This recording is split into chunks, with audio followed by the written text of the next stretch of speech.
नमस्कार प्यारे साथियों, कैसे हैं आप लोग। आज की वीडियो है एमपी पुलिस कांस्टेबल की तैयारी कर रहे सभी भाइयों बहनों के लिए।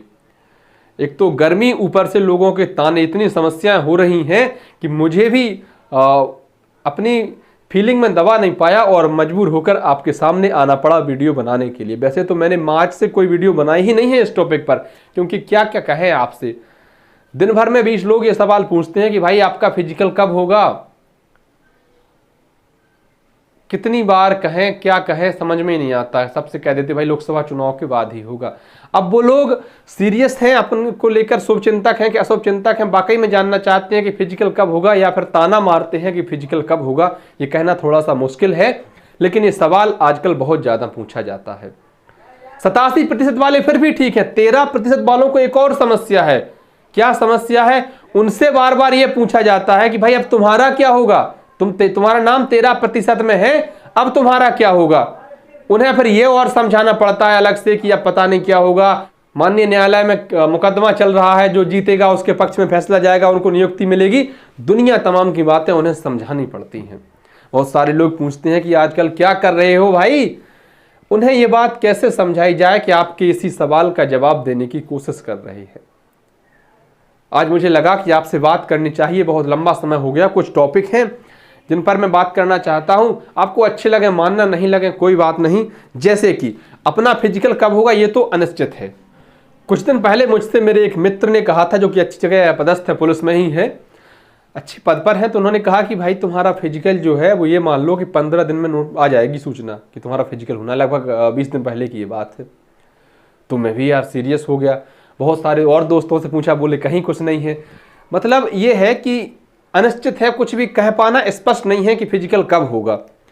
तो फिर इसके लिए विकल्प क्या है, अब हमें क्या करने चाहिए। ये जो समय मिला है, ऐसे लोग जिनके डॉक्यूमेंट्स में कोई समस्या थी, जैसे मान लीजिए किसी का EWS एक्सपायर हो गया हो, किसी के जाति में, मूल निवास में कोई स्पेलिंग हो, मिसप्रिंट हो गई हो, या गलती हुई हो कोई स्पेलिंग वगैरह में नाम की, तो वो सुधरवा लें। आधार कार्ड मार्कशीट में अगर कोई मिलान ना हो रहा हो तो उसे ठीक करा ले। ये जो समय मिला है इसका फायदा कैसे उठाएं। इसके अलावा देखिए, फिजिकल की तैयारी का तो ऐसा है कि गर्मी है अब बहुत तेज, लेकिन रिदम भी नहीं तोड़ना है। जो लोग गांव में रहते हैं उनकी सबकी खेती का सीजन चल रहा था, अभी गेहूं की कटाई वगैरह चल रही थी, तो वहां व्यस्त थे, भुसमुस डल गया हो तो अब फिर से तैयारी स्टार्ट कर दो भैया।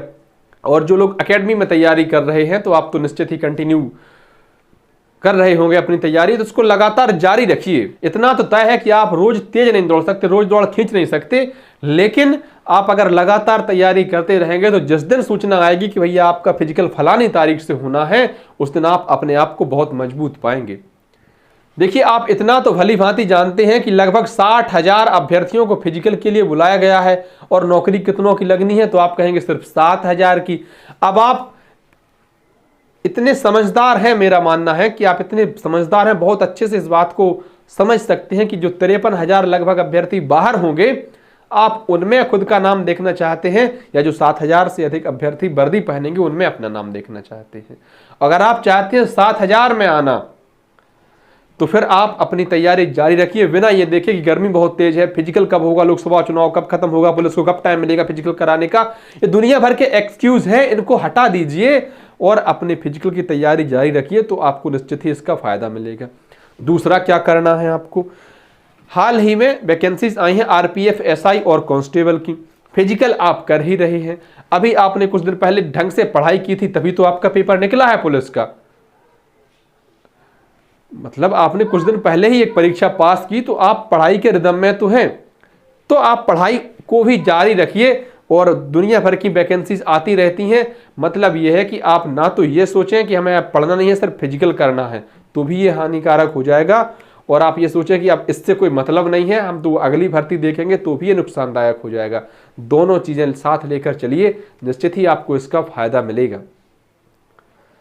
क्योंकि प्यारे साथियों, बार बार मौके नहीं मिलते हैं। अभी आपको फिलहाल मौका मिला है तो उसको उठाने की कोशिश कीजिए, और जितना अधिक समय मिल रहा है उसको और परिपक्व करने की कोशिश कीजिए। ये मैं बातें फेंक नहीं रहा हूं। पता, आपका जो फिजिकल लेट हुआ है उसका सबसे ज्यादा फायदा पता किसे हुआ है? हमारी बिरादरी वालों को, यूट्यूब चैनल चलाने वालों को, क्योंकि बहुत ज्यादा कंटेंट मिल गया है वीडियो बनाने के लिए। लगे हैं तब से डालने। लेकिन मैं आपसे पॉइंट टू पॉइंट और सही बात करता हूं। मैं आज ही वही कह रहा हूं कि जो आपको समय मिला है इसका फायदा उठाइए। जो लोग मुझे पहले से जानते हैं वो इतना जानते हैं कि मेरा पहले वजन कितना था। प्यारे भाइयों बहनों, मेरा वजन आज से लगभग 4 महीने पहले 75 किलो था और आज सुबह मेरा वजन 66 किलो है। 65-66 के बीच में मेरा वजन आ चुका है। मेरी दौड़ जो इतिहास में कभी 2:45 में नहीं निकल पाई, अगर निकल गई होती तो नौकरी भी मिल गई होती। 2016 और 17 में मेरी दौड़, पेपर पास हुआ था लेकिन दौड़ नहीं निकली थी। 2016 में मेरी दौड़ निकली 2:54 में और 2017 में मेरी दौड़ निकली थी 2:46 में। 2:45 में कभी दौड़ नहीं निकल पाई, आज 2:35 में निकलने लगी है। अगर मैं कर सकता हूं तो मध्य प्रदेश का कोई भी भाई बहन कर सकता है। आप भी करने की कोशिश कीजिए, मेहनत करेंगे तो निश्चित ही इसका लाभ मिलेगा। अब ऐसा नहीं है कि आप मेहनत करते रहेंगे, आप ना गर्मी देखें ना ठंड देखें, मेहनत करते रहें और आपको फायदा ना हो। अगर आप मेहनत करेंगे तो फायदा जरूर होगा। बाकी आपकी श्रद्धा है, आप इस भर्ती में जाना चाहते हैं या किसी और भर्ती में जाना चाहते हैं, आपको लगता है आप इस भर्ती के लिए बने ही नहीं हैं, आप किसी और नौकरी के लिए बने हैं तो उसके हिसाब से पढ़िए। आपको लगता है आप एसआई बनना चाहते हैं, आरपीएफ में हाल ही में एसआई की जगह आई है, कीजिए तैयारी। आप रेलवे में कांस्टेबल बनना चाहते हैं तो उसकी ही वैकेंसीज आई हैं, फॉर्म भर रहे हैं, भरिए फॉर्म, कीजिए तैयारी। और मेरा मानना यह है, अगर आप मुझे 1% भी मेरी बात को वैल्यू दे रहे हैं तो आप पढ़ाई भी कीजिए और फिजिकल भी कीजिए, क्योंकि आपको अभी दोनों चीज़ों की जरूरत पड़ेगी। 60,000 अभ्यर्थी अगर पास है, 53,000 को बाहर होना है।